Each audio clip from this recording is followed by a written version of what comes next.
Another week and another great weekend from the NFL. Dude, the NFL's so good right now. The league is so competitively balanced. The NFC's wide open, AFC's wide open. Literally every Sunday, you don't know who's going to win.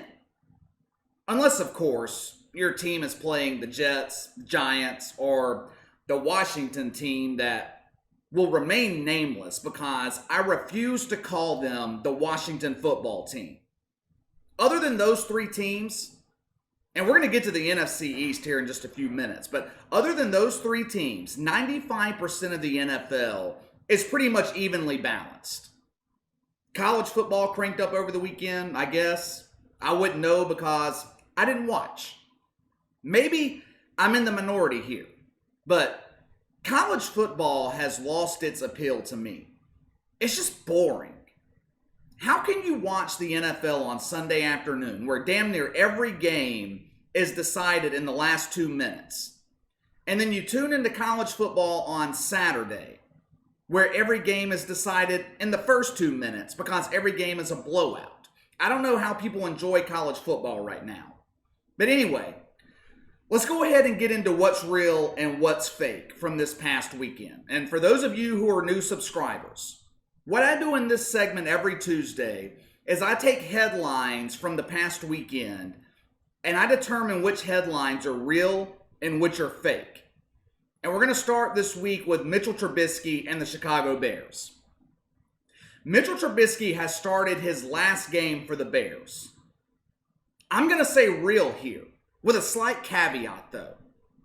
If you've been following this channel for a while, then you guys saw this coming. I told you guys before the season started that Mitchell Trubisky was on thin ice and that he had the first 4 or so weeks of the season to prove that he's capable as a starting quarterback.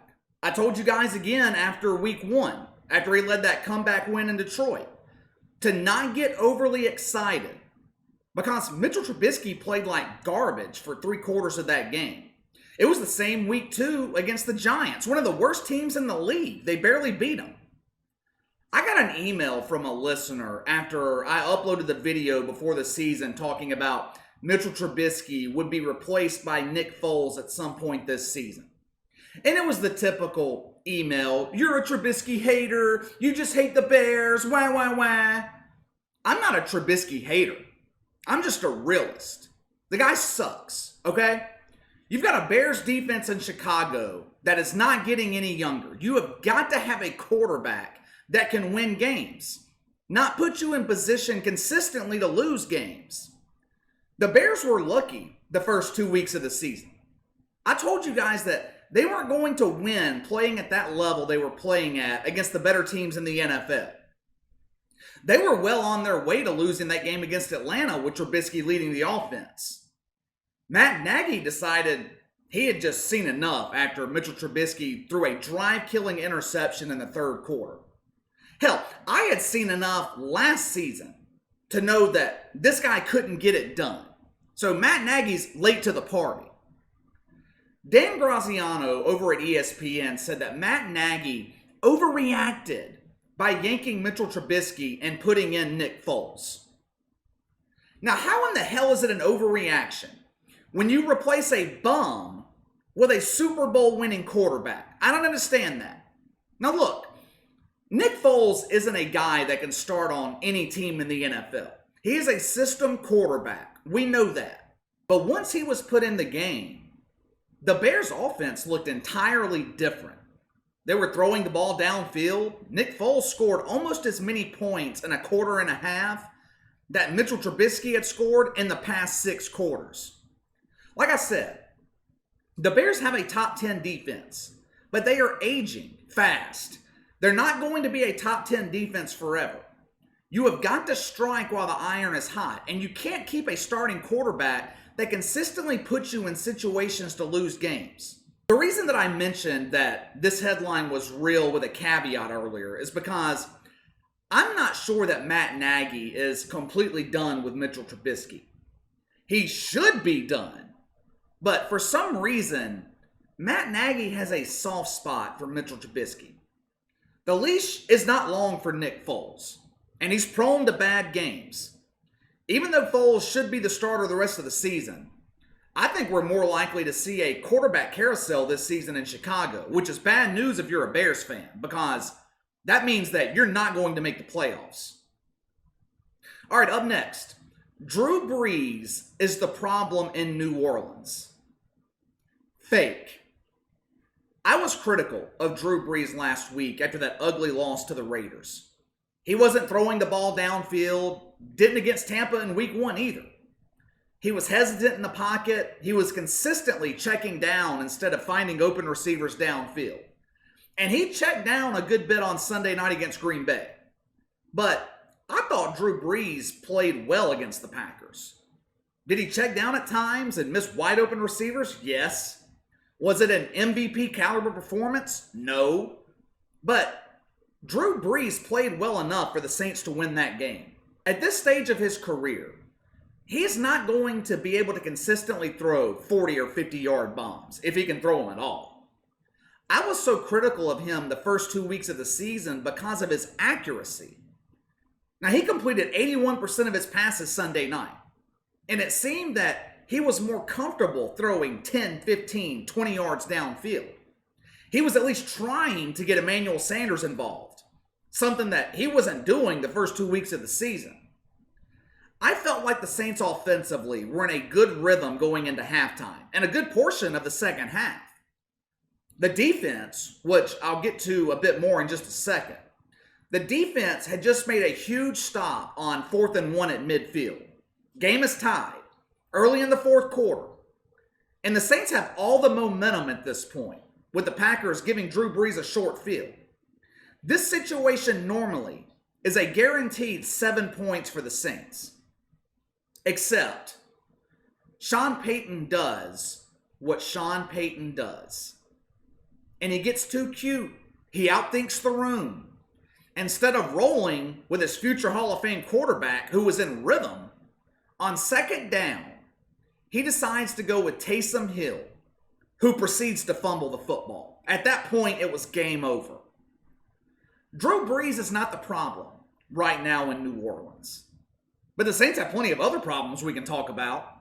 I never thought I would say this about a Sean Payton team, but right now, the Saints are poorly coached. This is a poorly coached team.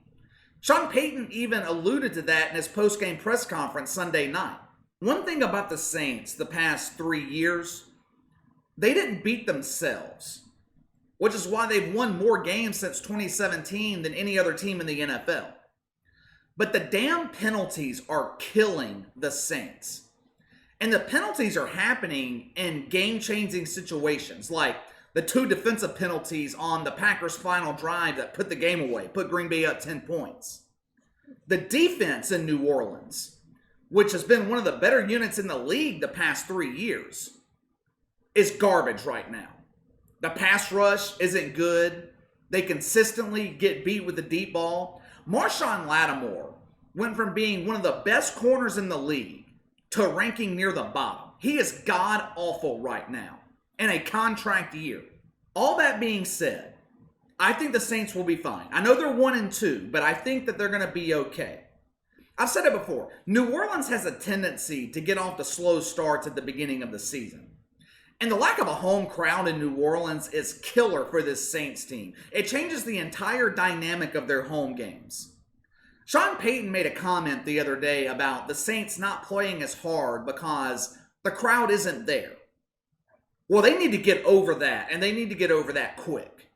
And don't even get me started with the mayor of New Orleans not allowing fans into the Superdome because of COVID.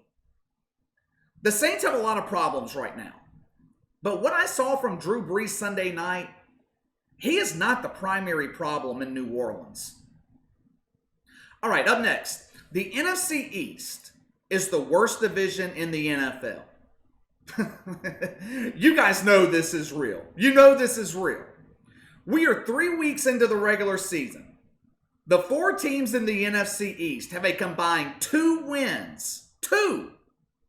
The division is a combined 2-11-1. Listen to the quarterbacks in this division. Dwayne Haskins, well on his road to being a bust. Daniel Jones, he has been terrible. Carson Wentz, he's been god-awful this year. You know your division sucks when the best quarterback through 3 weeks is Dak Prescott. While I was watching the Bungles-Eagles game Sunday afternoon, I was sitting there thinking to myself that, man, if the Eagles lose this game, their season's over. Carson Wentz couldn't beat a rookie quarterback at home.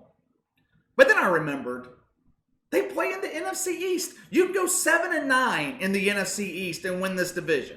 I'm not even going to mention the Redskins and the Giants, or the Washington football team, I'm sorry. Because both of those teams are a complete waste of time. Both are unwatchable. But I do want to get to the Dallas Cowboys for a second.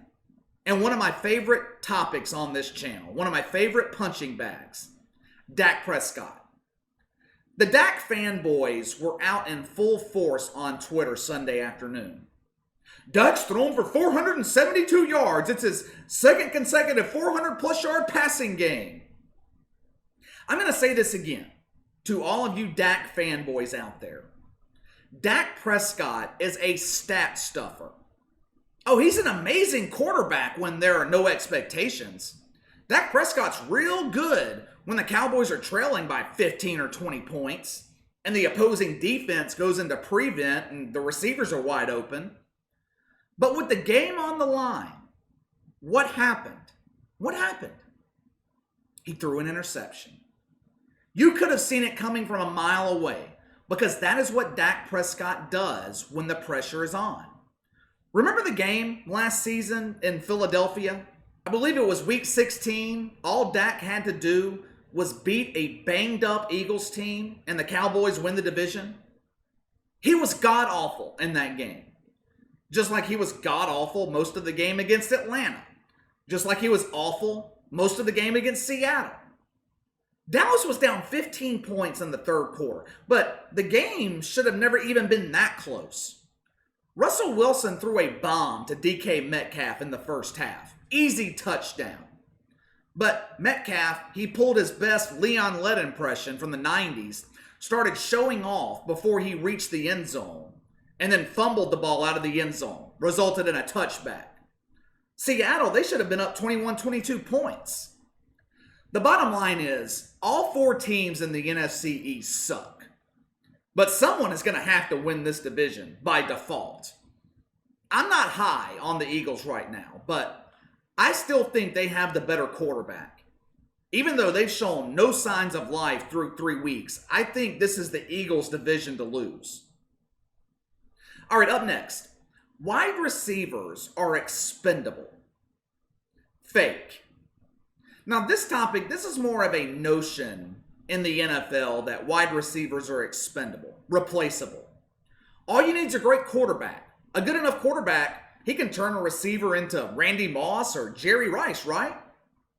For years, people said that it didn't matter which receivers were in New England.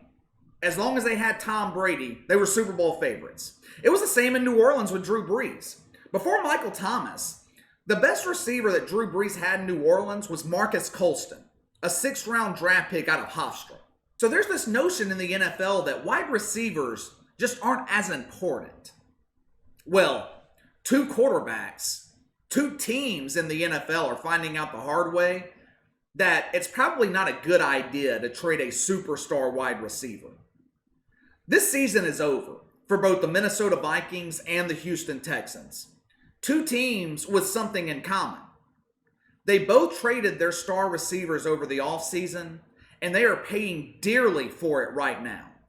Now, to be fair, both teams have god-awful defenses too, but Deshaun Watson and Kirk Cousins are struggling right now. Kirk Cousins went from being a Pro Bowler last season to one of the worst quarterbacks in the league. Minnesota ranks near the bottom of the league in passing. Same with the Texans, who rank 28th in points forced, 18th in pass yards a game. Kirk Cousins completed 69% of his passes last season.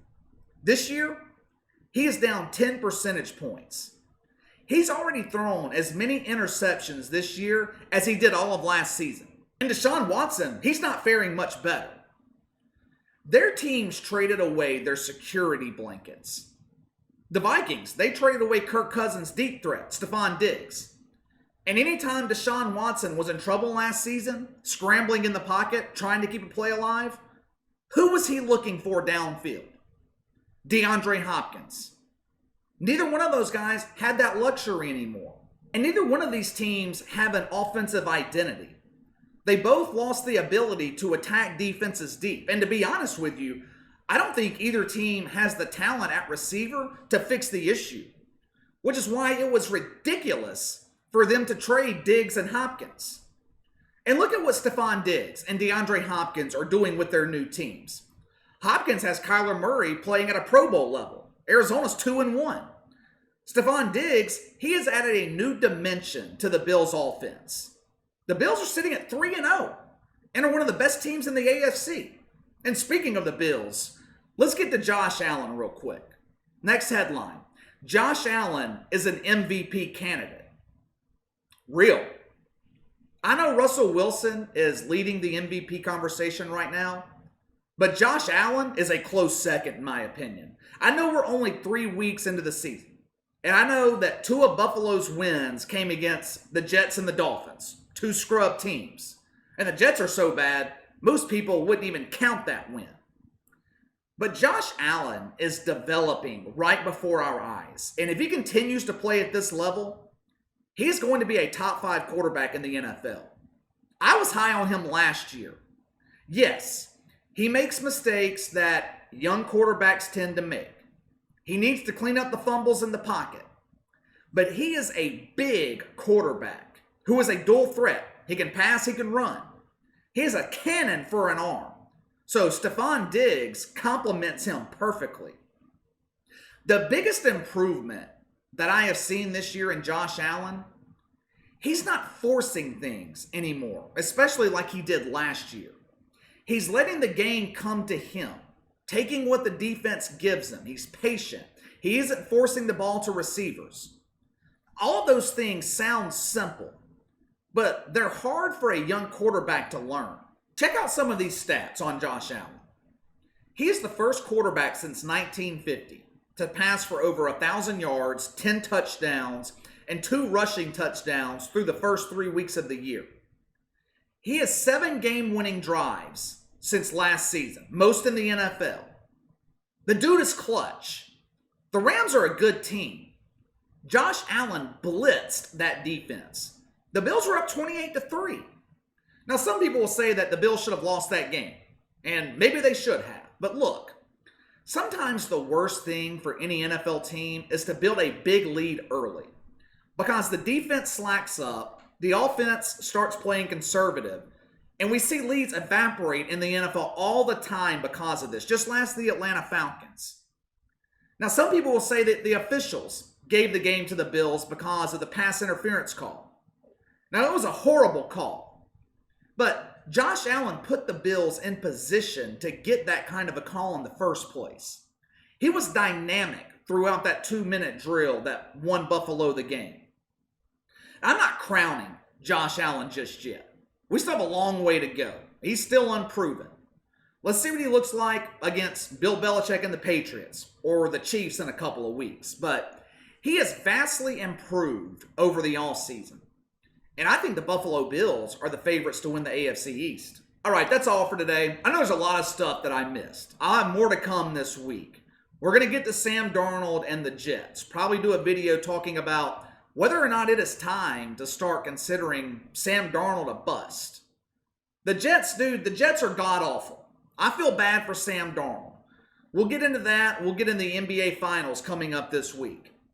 Hit that like and subscribe button for me. Click the notification bell to receive all notifications from the channel. Leave me a comment in the section below. Tell me where I'm wrong this week.